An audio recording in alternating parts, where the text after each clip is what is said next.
Nation में हूं पेनाज। नमस्कार, मैं हूं अनुराग और हम लेकर आए हैं आपके लिए एमसीडी चुनावों के नतीजे से जुड़ी हुई पल पल की हर खबर। बस कुछ ही देर में पहला रुझान जो है आ रहा है। एग्जिट पोल साबित होंगे कि नहीं, क्या जो पूरी ताकत बीजेपी ने झोंक दी थी केंद्रीय मंत्री और मुख्यमंत्रियों के साथ, उसका कुछ फायदा मिलेगा या 15 सालों की एंटी इनकम्बेंसी भुगतते हुए आपके हाथों में सत्ता चली जाएगी? बिल्कुल, और हर अपडेट, बड़ी कवरेज लगातार जारी। और इस वक्त की बड़ी खबर आपको बता दें, एमसीडी चुनाव में वोटों की गिनती शुरू हो चुकी है। थोड़ी देर में एमसीडी चुनाव का सबसे पहला रुझान सामने आएगा और इस बीच मतदान केंद्रों पर, मतगणना केंद्रों पर सुरक्षा के कड़े इंतजाम भी किए गए। इस वक्त की बड़ी खबर, पहला रुझान बस कुछ ही देर में। 40 से ज्यादा मतगणना केंद्र बनाए गए हैं और आपको बता दें बमुश्किल 2 घंटे के अंदर अंदर स्थिति जो है साफ हो जाएगी। तमाम एग्जिट पोल जो किए गए हैं वो यही कह रहे हैं कि आपके हाथों में सत्ता की चाबी होगी। लेकिन सवाल यहां पर इस बीच यही है कि कांग्रेस, अगर सबसे ज्यादा दिलचस्पी होगी तो ये होगी कि कांग्रेस यहां पर कहां रहने वाली है, किस तरफ जाने वाली है, उस पर भी चर्चा होगी। और अगर आपके हाथों में सत्ता आती है तो फिर दिल्ली में कहा जाता है सत्ता के 3 मॉडल हैं, उनमें से 2 जो हैं वो आपके हाथों में चले जाएंगे।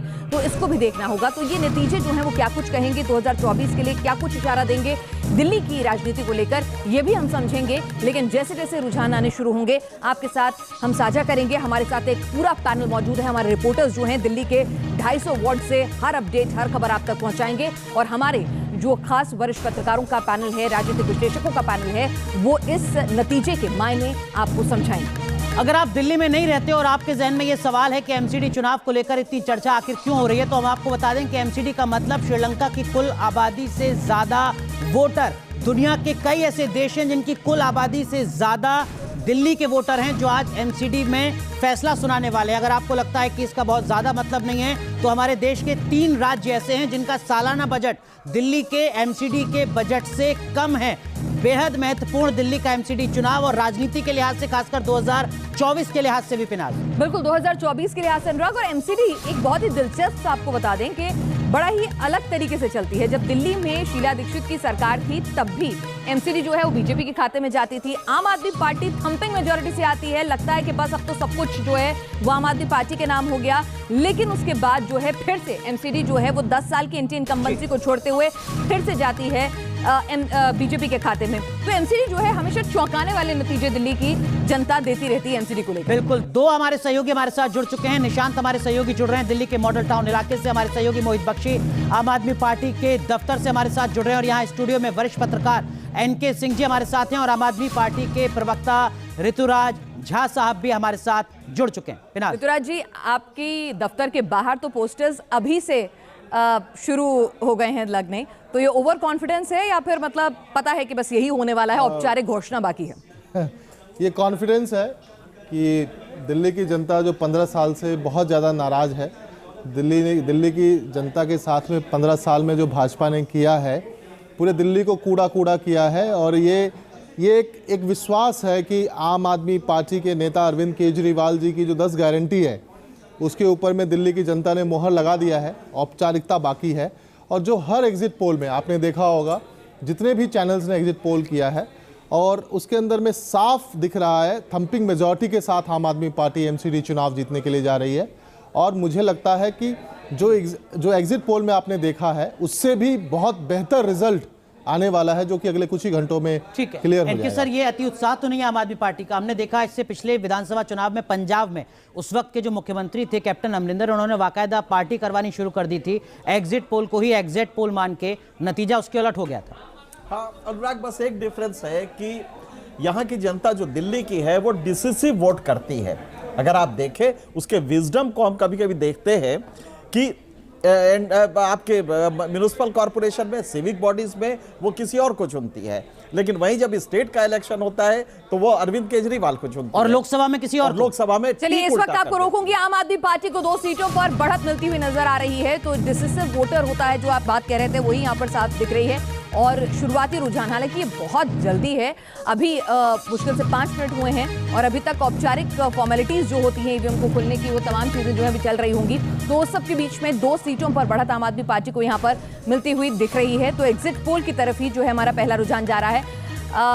हमारे संवाददाता मोहित बख्शी भी इस वक्त ग्राउंड से हमारे साथ इस वक्त जुड़ चुके हैं। अनुराग, बिल्कुल मोहित, किस तरीके की हलचल आम आदमी पार्टी के दफ्तर में, और क्या एग्जिट पोल ही सही होंगे, ये मान लिया है पार्टी ने? बिल्कुल एग्जिट पोल ही एग्जैक्ट पोल होंगे, ये पार्टी मान चुकी है। और तस्वीर देख लीजिए कि किस तरीके की है। यहाँ पर मुख्यमंत्री अरविंद केजरीवाल के आने के बाद यहाँ पर किस तरीके का जश्न होगा वो देखिए कि पूरी तरीके से गुब्बारों से सजा दिया गया है। और साथ ही साथ आप देखिए कि जहाँ सामने स्टेज बनाई गई है, जहाँ से मुख्यमंत्री अरविंद केजरीवाल जो हैं वो यहाँ पर लोगों को संबोधित करेंगे, जो भी पार्टी कार्यकर्ता यहाँ आएंगे। ज्योति इस वक्त हमारे साथ है। ज्योति, किस तरीके का माहौल दिख रहा है? बिल्कुल माहौल देखिए, ये पहले से खुशी का इजहार आम आदमी पार्टी करती हुई दिखाई दे रही है। गुब्बारे लग चुके हैं और सीधे तौर पर, चूंकि मोहित तो लगातार पार्टी को कवर करते रहे हैं, मोहित इस बार की जो चुनावी लड़ाई रही वो काफी दिलचस्प रही। वीडियो वॉर एक आया, बीजेपी लगातार वीडियो जारी करती रही, अरविंद केजरीवाल कहते रहे देखिए ये 10 काम है वर्सेस 10 वीडियो। तो ये जो लड़ाई थी इस बार की जो आपने देखी, 2017 से आम आदमी पार्टी ने पहली बार एमसीडी का चुनाव लड़ा था, तब 45 से 48 सीटों के लगभग हासिल की थी।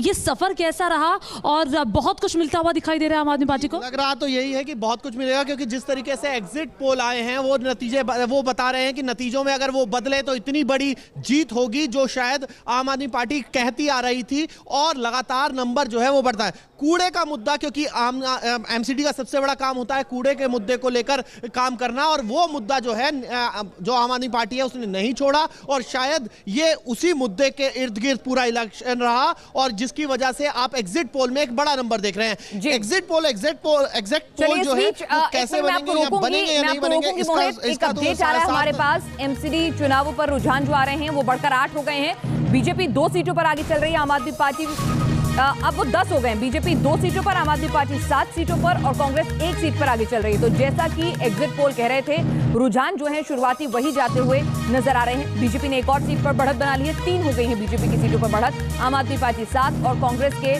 खाते में 1 सीट अभी शुरुआती रुझान के हिसाब से उस पर बढ़त बनाते हुए यहाँ पर नजर आ रहे हैं। एनके सिंह जी, यहाँ पर अगर देखा जाए तो लगता नहीं कि तमाम केंद्रीय मंत्री आपने झोंक दिए, रोड शो किए, जेपी नड्डा ने खुद अपने हाथ में जो है कमान संभाल ली थी एमसीडी इलेक्शन की, जो कि निगम का चुनाव है, और उसके अलावा आपने मुख्यमंत्रियों को उतार दिया स्टेट के। इतने बड़े पैमाने पर निगम का चुनाव शायद ही पहले दिल्ली में कभी लड़ा गया हो। जी हाँ, आप जानती है कि BJP fight to finish war करती है और मेरे ख्याल से रुकती नहीं है, तो अपनी पूरी ताकत हर चुनाव में झोंकती है, जैसे कि ये उसका आखिरी चुनाव हो, अब की बार भी किया। लेकिन मुझे लगता है जो दिल्ली की जनता थी उसको ये मालूम है कि उसको क्या चीज़ रिसीव कर रही है, कौन सी गवर्नमेंट क्या दे रही है। और बहुत साफ दिखाई दे रहा है कि अगर ये इसी तरह होता रहा तो मेरे ख्याल से देश के अन्य भागों में भी इसका असर पड़ेगा। क्योंकि ये जो इलेक्शन रिजल्ट आप देख रही हैं, अगर ऐसा होता है जो ट्रेंड दिखाई दे रहा है या जो एग्जिट पोल्स कह रहे हैं, तो ये मतलब नेशनल पॉलिटिक्स को भी काफी प्रभावित करेगा और जनता को ये लगेगा। सर, नेशनल पॉलिटिक्स को क्यों प्रभावित करेगा? एक नगर निकाय का चुनाव कैसे राष्ट्रीय राजनीति को प्रभावित कर देगा? बड़ा अच्छा सवाल है। एक गवर्नमेंट लगातार 2 बार जीत के, बल्कि यूं कहिए 3 बार जीत के, और लगातार अपना गवर्नेंस दे रही है, बहुत सीमित उसके पास है, लेकिन अपने बजट का जो 71,000 करोड़ का बजट है, 25% सिर्फ एजुकेशन और हेल्थ में खर्च कर रही है। और आप जानते हैं कि ये दोनों चीजें साफ दिखाई देती हैं। अगर शिक्षा अच्छा है तो बच्चा घर में आके अपने गार्जियन को बताता है कि आज हमने ये पढ़ा, ये पढ़ा, ये पढ़ा, और वो परफॉर्मेंस दिखाई दे रहा है। इंटरनेशनली एक्नॉलेज हुआ दिल्ली गवर्नमेंट का परफॉर्मेंस। तो एक तो ये एजुकेशन था। हेल्थ में वो बूढ़ा आदमी जब जाके वहाँ पे क्लिनिक में, मोहल्ला क्लिनिक में फ्री में इलाज करा लेता है, तो उसको एक दिली खुशी होती है कि स्टेट ने हमें ये दिया।